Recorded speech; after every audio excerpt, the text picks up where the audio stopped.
Welcome back to the Daily Eco. Today, we bring you a simple guide to caring for the SANSEVIERIA CYLINDRICA. Ideal location. It is an undemanding plant as far as location is concerned.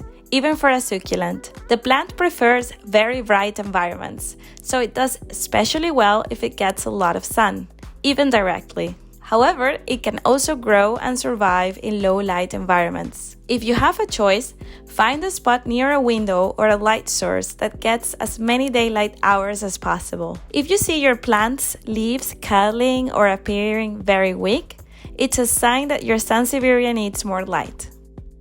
Most suitable climate. This is a plant whose natural environment is hot and dry. Therefore, it's not difficult to imagine that cold is one of its few weak points. The plant does not tolerate frost or low temperatures, which is why it's usually grown as an indoor plant. Although it can be also planted outdoors if the winters in your area are very mild. It tolerates high temperatures quite well, although extreme temperatures can also harm it. If you place it indoors, do not place it near heat sources such as radiators or heaters that could dry it out. Before we continue, let us put you to the test. Does the SANSEVIERIA CYLINDRICA plant clean the air? A. Yes. B. No. C. It depends on the season. Think about it carefully because at the end of the video you can check if you were right.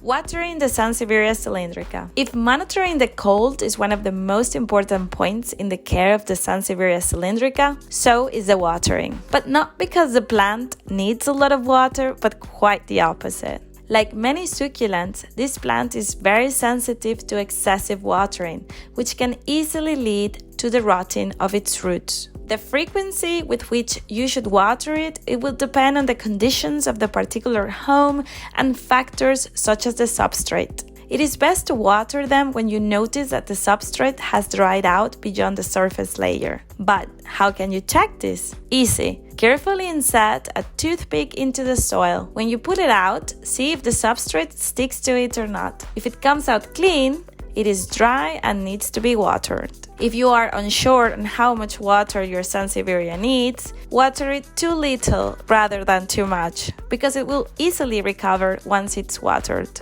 Also, if you grow the plant in a pot, it is essential that it has drainage holes. Normal soil or universal substrate is usually not a good choice for succulents like this plant, which need a lot more drainage and lightness. You can buy special substrate for succulents or make your own mix. You can mix coconut fiber and humus along with river sand or gravel, usually with very good results, to which you can always add perlite or vermiculite. Propagation of the SANSEVIERIA CYLINDRICA.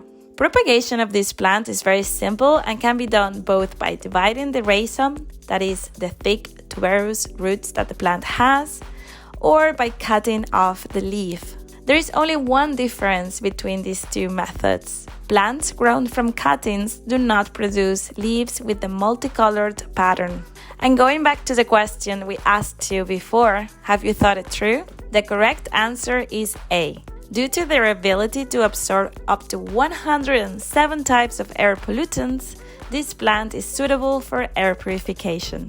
So let us know in the comments if you will be growing a SANSEVIERIA CYLINDRICA at home.